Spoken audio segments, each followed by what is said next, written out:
Organized labor is demanding better welfare and remuneration for Nigerian workers and also proposing a new national minimum wage for workers, which it's pegged at 66,500 naira per month. Yes, indeed. Now, this proposed amount is 48,500 more than the current national minimum wage of 18,000, which many state governments have found difficult to pay. Well, of course, they've been owing workers for months. Severally. Labour believes the proposed figure will help reduce the suffering of workers in the country, stating that current economic realities in the country necessitated the increase. Well, they have threatened to vote out come 2019 any state government that refuses to pay the proposed minimum wage. Maybe it's not the day you sit down, your oppressors will come and tell you that maybe they will pay minimum wage next year. Because this year's budget, nobody captured the payment of new minimum wage. That's true. And they will keep you busy negotiating new minimum wage. And they will be promising. The director of budget said they had no provision for it in the budget. So why are Nigerian workers being deceived if there is no provision in the budget? Rather, the L5 committee is telling you that even the 18,000 you have should be cut. Hardly some of the governors that have minimum wage to pay at a rate of 18,000 naira. Some are owing 6 months, some are even owing up to 1 year or more than that. So it's a very big slap on us. So we believe now that we are now agitating for an increase, then what's going to be the fate of the workers, which means some will only agree with us in principle, they may not even willing to pay. We have looked at the government on ground and we discovered that all expectations, all hope on the government is not yet, that the workers has on the government is not being achieved. Well, very interesting one there. We're joined by the head media bureau of the Nigeria Intervention Movement, Debo Adeniyi. Good morning and thanks for joining us. Good morning, it's my pleasure. Yeah, it's good to have you. Now, when you hear that, the minimum wage is not even captured in the 2018 budget, what does that... Which is yet to be Which is yet even to be approved. I mean, are you concerned that government may not really be honest with this whole idea of raising the minimum wage? Yes, it's very worrisome. And Labour should be very sensitive about this, the Labour leaders precisely. Government is trying to play politics with this. It is visible, it is evidential, because if the 2018's budget is minimum wage is not being captured in it, it means even with the adoption, the implementation will be coming perhaps after election in 2019. And what will come to play, a lot of states will say it is unrealistic. And once they put up or put forward certain arguments and all that, that is what they will drag and drag and drag and drag. And implementation will be totally, it will become practically inapplicable. So, and yet government says by September of this year that the new minimum wage will be put into effect. Well, and one thing is to sign. We've seen agreements signed with ASU in the past and not being implemented after even 2-3 years. We've seen government not even meeting up or being sincere with agreements that have been... That's why I said that it could be after election. So I am very confident that government is highly strategic with this, trying to play around the intelligence of the labor leaders towards shifting them to the extreme, and which they have succeeded in doing. By the time the budget is not captured, or not recognizing the minimum wage, then what are we talking about? It's after the election. Some analysts are even saying that it seems to be a simple strategy of playing politics with it, just to get more votes from labor unions and support. 100% Meanwhile, politics. Labor is tying it to people should not 2019 election. They're saying any government that would not give Nigerian workers should not be deceived. Nigerian workers should not be deceived. If this year's budget will not recognize the minimum wage, then they should clamp down on the government or on the economy. Let them go on strike. Let them shut down everything. What is it? You can't place this implementation to be after election. It is not acceptable. Well, as the organized labor even done its own part very well, you presented a particular amount for increment at one time. And then later on, you're coming out with another figure. Did organized labor do enough due diligence in the first place? Of course. Because you know the common notion is shoot for the moon. If you miss, you'll be among the stars. You and I, we are aware that there are various economic realities that happened between that period and today. Yeah. For example, when 18,000 naira minimum wage was implemented in 2011, the price of dollar was 110. Today, the price of dollar is 365, over 300% increase. PMS was 65 naira. Today, 145 naira. So are you saying labor should still put forward the figures that were put forward at that point? The tripartite committee was set up. At the point the tripartite committee was set up, the Nigerian naira to a dollar was already quite high. Why was the figure not even? I'm just asking. There are other, maybe why wasn't the figure reviewed even before going to the meetings? Increase in tariff of electricity. We've seen increase in the price of even gari, rice in the market and all that. The level of poverty has risen to second to none. You can see inflation rates increasing to 18%. It's unacceptable. Are you aware that Nigerian workers, as of today, are working as slaves? It's unacceptable in a country like Nigeria, with enormous wealth, enormous resources, government coming up with some unreasonable figures every day. We've saved so amount from the TSA. We've been able to generate through custom 1.3 trillion on a yearly basis and all that. And we are not seeing this, no direct impact of governance. And our labor, our workers, Nigerian workers, not only government workers now, even the private, wallowing in poverty, hunger, no food on the table, no money in the pocket. And that has always been the narrative, it has even been. before this present administration. May Day provided some kind of opportunity for government to restate its commitment to the Nigerian worker. As a matter of fact, we heard from Garba Shehu, one of the government spokesmen, that this, if nothing else, this government has been a worker-friendly government.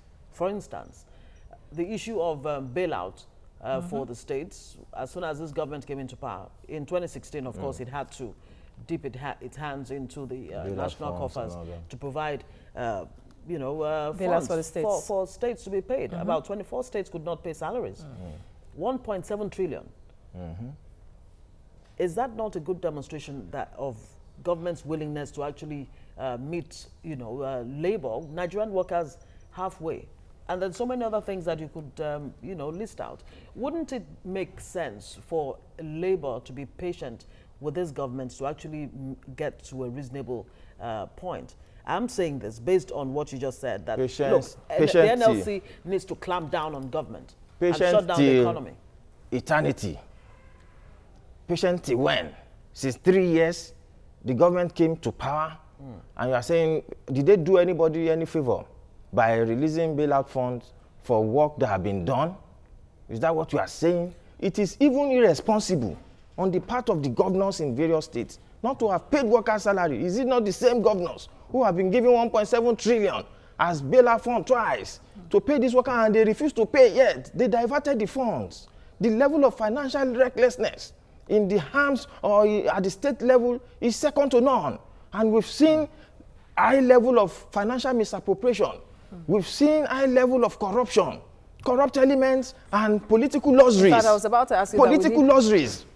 Moving around with very bogus and humongous aids here and there, and all that, eating fat on the commonwealth of Nigerian workers and Nigerian people. These are the workers that are creating the wealth. You sit down and eat the wealth. It's unacceptable. It's not done anywhere. In fact, in this discussion, I think we should be clarifying so that people will understand when we talk about government, which government are you referring to? State federal government, or state? State government. You know why? Because and government the federal is government is not owing. Yeah, I'm asking because, like what she said, which is of course state government public, is not part of. So we will know which government is not doing the federal government has after the federal government of resources and wealth and patience. The NLC needs to clamp down on government and shut down the economy. Eternity. Patient till when? Since 3 years, the government came to power, and you are saying, did they do anybody any favor by releasing bailout funds for work that have been done? Is that what you are saying? It is even irresponsible on the part of the governors in various states not to have paid workers' salary? Is it not the same governors who have been given 1.7 trillion as bailout fund twice to pay these workers, and they refuse to pay yet? They diverted the funds. The level of financial recklessness in the hands or at the state level is second to none. And we've seen high level of financial misappropriation. We've seen high level of corruption, corrupt elements, and political luxuries. In fact, I was about to ask you political luxuries. Moving around with very bogus and humongous aids here and there, and other eating fat on the commonwealth of Nigerian workers and Nigerian people. These are the workers that are creating the wealth. You sit down and eat the wealth. It's done. It's unacceptable. It's not taken. It's not done anywhere. In fact, in this discussion, I think we should be clarifying so that people will understand. When we talk about government, which government are you referring to? State federal government, or state? State government. You know why? Because and government the federal is government is not owing. Yeah, I'm asking because, like what she said, which is of course state government public, is not part of. So we will know which government is not doing the federal government has after the federal government of resources and wealth and all that, paying regularly and doing. We take responsibilities of what is happening in various states as the federal. If something is happening in Lagos, the federal government provided bailout funds. Do you know if it were to be in outside world, a president will have even resigned? Something is happening in one state. Would you blame the president for the inactions of state governments? Well, it will take responsibility. Independent to a large extent. He is the father of the nation, and we have voted him in to correct anomalies. We are not here to take excuses. If something is wrong in Kaduna or something is wrong in Benue, the president will be the first person that will take the blame. Okay, when Fulani S-men were killing people in Benue, did anybody blame the governor? Because the police is under the federal government, of course, the executive, under the presidency. The minimum wage is being arranged by the federal. From the exclusive list. Yeah, we need to clarify, Debo, so that for those watching, they need to understand. Yes, the federal government is taking charge of setting minimum wage, but the committee set up, governors are represented, and that is why they are clamoring that they should be given the power, to set their own minimum wage as it suits the realities in their states. That is so do you blame the federal government for that? After providing bailout funds, it gave them Paris refund amounts as well. All so of how them do you blame should be blamed. The federal government? And even the state governor saying, let's create our own, let them be creative. You see, give me any state without any kobo. I will generate fund for that state. I will put my innovative and creative teams, the think tank in place. There are enormous wealth of resources in the state already. Speaking of which, is Labour coming up with any innovations, any kind of creative ideas as to how government, whether at all levels, can actually help us get out of this vicious cycle of non-payment of salaries, and then we're back to NLC calling for strikes, go on strike, and then we come back, go back to work, and yet the problem is not solved. Or again, a vicious cycle. What is the NLC coming up with? That is why they have come up with various agitations and yearnings. It's not only minimum wage. Not agitations, ideas that will solve this minimum wage problem. A lot have been put forward to the government. You see, it's only when you have a listening government that wants to do this. Part of it is, first and foremost, waste elimination. The amount of waste, even in the private sector, in the public sector, if can be caught and be reduced to the barest minimum. Are you aware even the government and the private sector will be saving nothing less than 50% in costs? And government has been saying we've done that. We've plugged a lot of loopholes. Buhari reduced the salary. Is that enough? So-called Buhari reduced the salary. The ministers, do you know how much our senators are the highest earners in the world?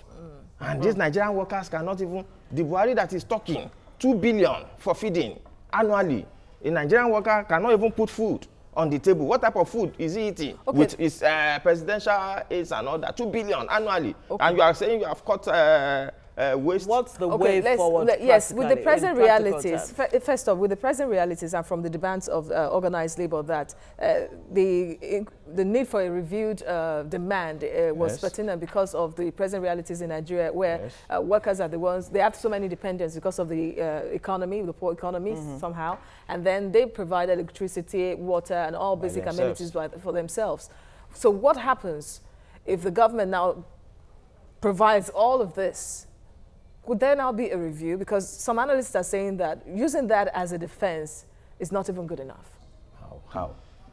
It's not good enough. How? Using the basic amenities, which are of course the responsibility of the government. So if the government turns around tomorrow and provides all of this, and then decides to cut salaries of workers, there would be agitations all over again. We won't cut anybody's salary. Why we have voted any government in is to provide good governance, and part of good governance is good road. You have electricity. You have all of this. We pay our taxes. So why will you not? Are you doing me a favor for providing road for me? The wealth, the money you people are spending, I work for it. Not all Nigerians are paying taxes anyway. I work for it, but we are talking about Nigerian workers now, paying taxes and doing all sorts of things. And don't let us neglect the advantages and what government tends to derive and benefit from it. Even a lot of people have even said, as I've said, that there will be large numbers of unemployment or unemployment rate with increase or inflation. Yeah, because what they are saying is inflation and all these things. It is, you see, Nigerians should learn how to think in the long term. These are cause of short-termism, I must say. Because is the demand for a raise in minimum wage not part of a short-term solution? No. Back to the question, it's a long-term thing. You know, like you said, it is the job of government to provide basic amenities, good roads, electricity, water, healthcare, and what have you. If those things are in place, the issue of a minimum wage may not even arise in the first place. Why won't it? If I'm working and I deserve some level of wage, and somebody is short paying me, that is slavery in a modern day world. So I cannot afford to be a slave to anybody. I'm a professional, I do my work, and I do also all what I'm supposed to do. Even the private sector, well, we've heard from the NLC, Waba's, NLC's Waba, Ayuba Waba, that any move to renegotiate the minimum wage would be met with a whole lot of resistance with everything they've got. Well, I guess we'll have to live with that. Doesn't seem to be any middle ground as at this point. Okay, we're told we still have time really to actually look at it. Let me even come back to what Yemi Osinbajo, Professor Yemi Osinbajo, Vice President, said on May Day, that social protection floor for all Nigerians should be guaranteed based on the ability of each state to pay. But so back to the issue of should the minimum wage be democratized in such a way that, look, Lagos State, for example, the IGR is huge, population, everything seems to be working for Lagos State. And so Lagos State can increase its minimum wage above what maybe a state like Jigawa would pay, for example. Would you be in support of that? I will never do that. Or you're saying all across the country, both private and public sector, there should be level playing field. Don't create some sort or some level of income inequalities. Income inequality. Is that what it would amount to? That is it. Income inequality in itself is an enemy of development or sustainable development. Don't forget, part of the sustainable development goals is to reduce inequality. And you are saying one state should pay due to its capacity and the other. No. Don't you think it will private raise sector? That's how it says in the private sector. It depends. The private sector depends on the company you work for. It depends on the kind of business they are doing, and according to your capacity and ability to get the job done. When this new minimum wage comes to play, according to labor, everybody must be on the same page, even the private sector now.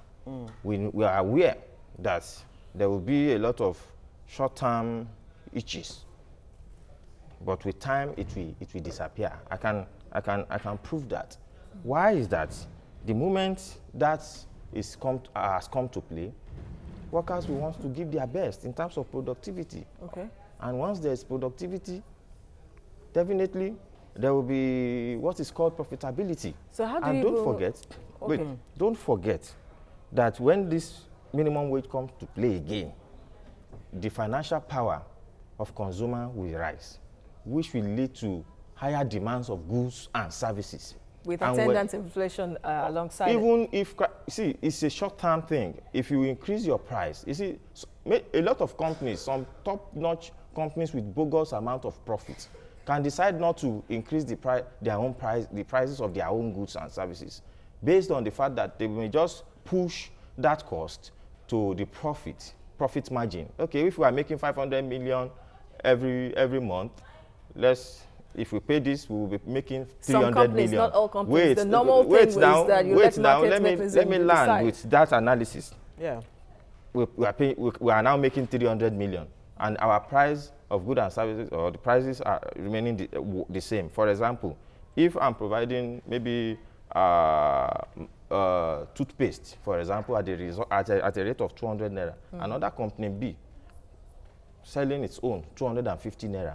And because I don't want to increase my home price, Nigerians would prefer to come and buy from the one selling 200 naira. The one selling 250 will be forced at some point to because don't forget there will be competition. All right, so that we don't argue about economics, competition and all of this. So that let's leave economics aside. It will crash the price back. The forces of demand and Is supply. that Anyway, not but the same that aside, competition that will affect states? If which states? The different ones states, that have been even given money, they refuse to spend it on the workers. All right, it's fraudulent. Let's leave economics aside so that we just don't do the papers here. About 70% of annual budgets, both at the federal and state levels, yes, we are told, are being spent on overheads, salaries, and all other expenses. And at the end of the day, you have just a little percentage of your annual budget in every state for developmental works. So how do you now achieve productivity at the end of the day if you are given 10 billion naira and about maybe 70 billion naira have been spent on salaries?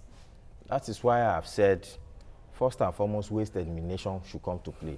The same government that is paying even half of the salary that they are paying is going to ghost workers. Don't forget. Element of corruption. Government is not being sincere. Let's know even the total workforce we have. We've seen cases of ghost workers being reviewed at the level of various states. This administration has done that too. To even review that, look at the amount of ghost workers, and if you are paying even ghosts more than the human being that you are seeing, and you are saying the cost of, go and look inward critically, cut this loopholes, it's interesting, and you see that you save a lot of cost. Debo, before you continue, sorry, you make your discussion even more robust. It's interesting you're saying, because we had an analyst here that was saying that the government is telling us that they have removed so many ghost workers from the system, but yet annually the cost of overheads is still quite the same or even higher every time. It can't be the same. If you have removed ghost workers in tune of hundreds of thousands, the amount, the overhead cost, the cost of wages to government cannot be the same to that cost during Jonathan's administration. You know, and you will be able to save certain amount of money too. And what are you doing? Okay, look at all the funds that have been saved in various capacities. TSA, these are channel one to these workers who are working very mentally. Don't forget, Nigerian workers are the ones that are still working with the most devastating, the most cruel and the very harsh conditions. Yeah, but the Nigerian worker is still seen anywhere in the world a major cog in the wheel of progress when it comes to governance. That as a matter of fact, if you don't fix this problem at that level, you may never really get governance right. I recall the governor of Kaduna State, El Rufai, said, you know, a couple of years ago that you need to fix the civil service, because that really is the engine of governance. That is part of the and wastages. That is where the waste and the rot seems to be. That is part of the wastages I talked about. Looking at, you know, coming up with some kind of mind reset when it comes to the Nigerian worker. It is not really the work of labor in this regard. It is the work of the employer. The government is the employer. They need to critically look inward. Element of corruption in procurement, in supply chain, in this, in that, and you know. Okay. Man, it's unacceptable. The government should look inward and cut these excesses. All right, and they will be able to pay. Head Media Bureau, Nigeria Intervention Movement. Thank you very much for coming it's my pleasure to be here. Thank you for your analysis.